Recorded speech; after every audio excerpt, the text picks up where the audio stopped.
Wewe mzee. Vipi? Wewe una changamoto.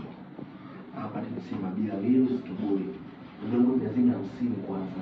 Nitamtuliza mwenye nyumba. Naenda kumtuliza mwenye nyumba tu. Ya mwezi mmoja alafu mimi najua wakati nachezesha vipi.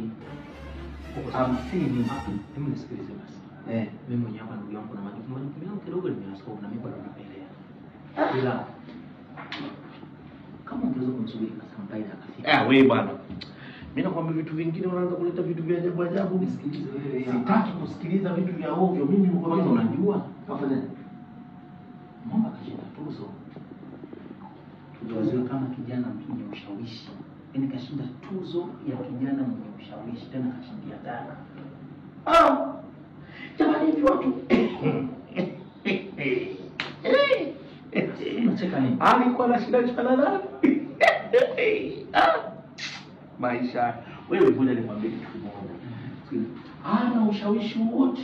Yaani wewe kijana mwenye ushawishi wanashindwa kuonekana watu. Mimi nashindwa kuonekana. Mimi naweza kushawishi watu hivi nikasema hivi watu watoke upande wangu. Mimi hapa watu nimesikia labda ushirikina.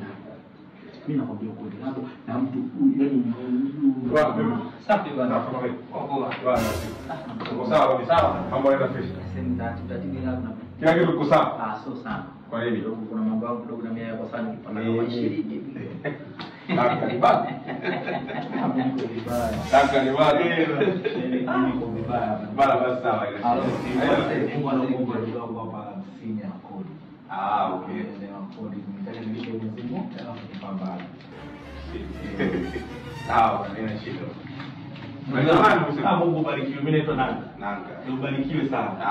Asante sana. Nafuatilia sana bwana. Asante sana. Tukichezekesha mtandaoni. Uko sawa bwana. Asante sana. Asante. Karibu sana. Okay. Bana. Ndio msubiri mmoja chake. Choma moja bwana. Sawa. Kuna watu Mungu amewaumba lakini sio kwa kawaida malaika kama huyu ndio anaushawishi kweli anaushawishi ni malaika sio binadamu kama mchawi sio binadamu wa kawaida hata malaika hata mara moja hivi vitu havifanywi na binadamu wa kawaida vitu hivi vinafanywa na malaika hawa ni malaika wanaokimbia malaika sio na mabawa malaika ndugu yangu huko kwenye ofisi ya malaika haya baba